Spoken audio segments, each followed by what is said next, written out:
The power is just unrelenting and almost indescribable.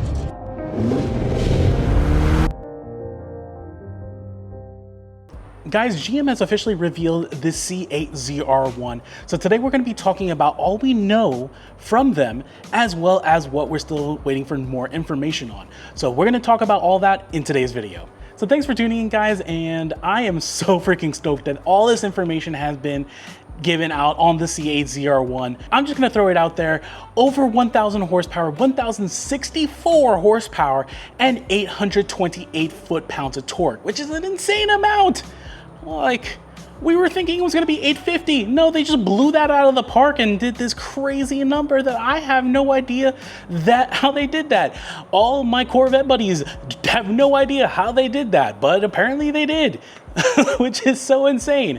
And they did it while maintaining the flat plane crank from the Z06 motor, which I am just totally for. I'm over the moon that they were able to pull this off.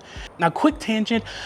Obviously, this is not in my studio or anything like that. That's because I literally closed on a brand new house today, of all days, on the reveal date. It just happened to work out that way. So I just bought a new house, guys, and it's gonna be actually a little bit nicer than this one. Instead of a 2-car garage, it's gonna be a 3-car garage. So I'm really looking forward to that. But that's not what this video is about. I'm gonna make a future video all talking about that kind of stuff. This video, we're gonna talk about the engine, the exterior, the interior, everything all around. What I found out that you can't just find specifically on the Chevy site kind of deal, because there's extra details floating out there. So let's start talking about this, and we're gonna talk about the engine first. Now, the engine, like I said, 1,064 horsepower and 828 foot-pounds of torque on a flat plane crank motor that is twin turboed. That's a lot to say. So how are they able to do this? Okay, so Chevy broke it down, at least their engine, a little bit. And one of the big things was just obvious. They use twin turbos to do this. They use monoscroll ball bearing turbos, 2 of them, pretty large, beefy looking things. And on top of that, they changed certain other things like the air intake manifold, completely new design. And on top of that, they're actually introducing electronically managed wastegates, which helps reduce the amount of turbo lag that you're gonna get, which is honestly a pretty freaking big deal. So you're not having exorbitant amounts of turbo lag in, honestly, an over 1,000 horsepower car. Most cars that you see that have that kind of horsepower with turbos are gonna have an extreme amount of turbo lag, where you're gonna have your foot to the ground in regards to the gas. Nothing's gonna happen really. And then all of a sudden those turbos spool up and then you get a shot of freaking power. That's not gonna happen with the new ZR1. They claim that they've eliminated a large majority of that lag. And so you're gonna get pretty even distribution of power along the power band. And like I said, I had gotten a little bit of extra information from other reviews that were kind of coordinating with Chevy, bigger YouTuber channels, Car and Driver and such. And there's extra information floating out there. Specifically, one of the big things, I have my notes here, don't mind if I keep on looking at them a little bit as I'm talking, but certain things like GM had to, when they were designing this ZR1, they ended up having to completely replace their dynos at the development plant. That's because they broke them, because they weren't expecting that this car would produce over 1,000 horsepower.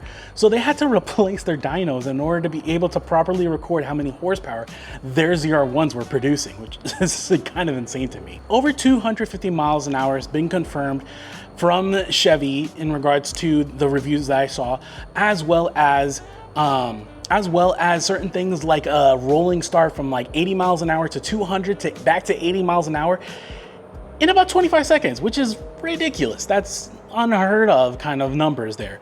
And then obvious, like one that's kind of almost obvious at this point, is a sub 10-second quarter mile, which, yeah, I'm still having a hard time believing some of these numbers, but yeah, I guess they were able to do that. Okay, so moving on from the engine, which is already just awesome in itself, we're gonna go and let's talk about the exterior of it. So we have certain things like the giant freaking wing, the ZTK option wing for the ZR1.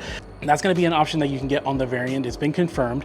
We have confirmed that there are 2 types of inlets that are on the ZR1, specifically for the coupe. The convertible is only going to have one of those inlets, but let me talk about the coupe first. So it's been confirmed that there's going to be the inlet on the side rear body panel. That's going to be for cooling the brakes specifically. It's actually not for intakes for the actual turbos. But on the coupe, there's an extra set of intakes that is going to be for cooling on the top, which is kind of interesting. But in any case, the coupe in itself, let's talk about the coupe a little bit more here. The coupe is going to introduce, for the first time since the 1963 Corvette, the split window design on the rear hatch, which is so cool. I still can't believe how well they've done. I mean, there's been aftermarket mods of the C8 for like a split window overlay that you could put on that honestly, they kind of look a little janky, but this one that's been actually designed from factory looks amazing. I think it actually is doing a huge service to the car.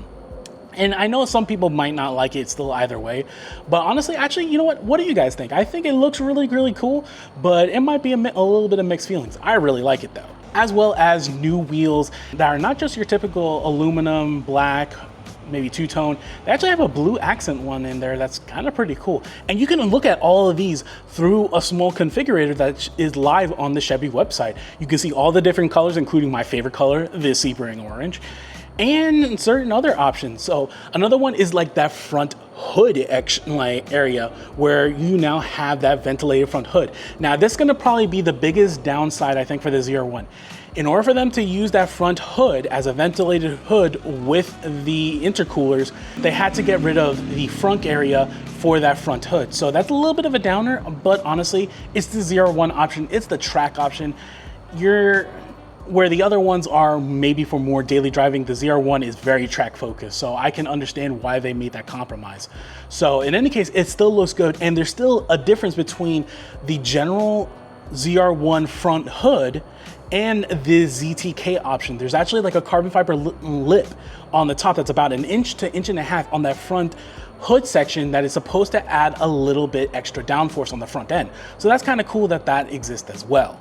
And then moving on to the interior, it was actually kind of interesting. I saw only a 1LZ option and a 3LZ option. I didn't see any kind of 2LZ option, which was kind of a little odd. I don't know if that was like a glitch or anything, or if that's intentional, but basically those options are going to be kind of similar, mirroring to like what you would expect on the Z06, where certain creature comforts like the front camera system, you won't have that on the 1LZ option, but you'll have that on the 3LZ option.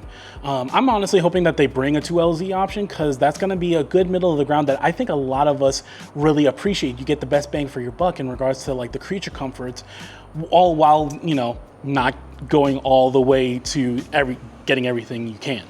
But the biggest difference I saw between the 1LZ and the 3LZ options are not only the carbon fiber, but the stitching that you can get on the 3LZ option. I think it is strictly something you can only get on the 3LZ option.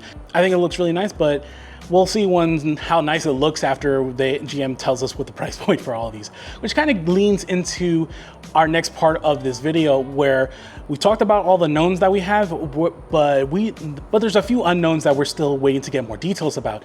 And one of those is the price point. GM has not released any information on the price point for the ZR1. So that's something we can expect in the next few months in regards to doing that. And then certain specs like the 0 to 60 time have not been released. From what I saw in regards to other reviewers and GM techs talking, is more that they're just trying to finalize numbers and do the fine tuning for their launch control system. Once they have those all figured out, then they can release an official 0 to 60 time and such. So that being said, one of the biggest challenges I see now though, is trying to get your name on a wait list for the ZR1, which is going to be really, really difficult in my opinion. And in fact, I actually made a video about a few months ago talking about what possible strategies you could do of trying to get a ZR1. So I'll have that video right here for you to check out. I go through the details of either going with a high volume dealer or trying to find good low volume dealerships to be able to get on a wait list for the ZR1. And the time is now if you haven't already. I mean, I have my name on a wait list since like a year ago, and even then in the wait, I'm at like, my wait list is with one of the dealerships that's like number 7 or number 6 in the nation in regards to volume, and I'm still pretty high on that wait list. So it's definitely something you want to kind of, you know, check out now. So that will mostly wrap up everything involving the ZR1, but I do have quite a few videos also coming out, specifically just more towards me and my Corvette and the new house. Like I said, I'm going from a 2-car garage to a 3-car garage, so that means a little bit more projects and such that I'm really looking forward to, and along with a few announcements, including one where this C8 might be going away, and there might be a new car in the channel, a little bit better, if you know what I mean. So in any case, I hope you enjoyed this video. If you like this video, please check out any of my other videos, and we'll see you next time. Take care, guys.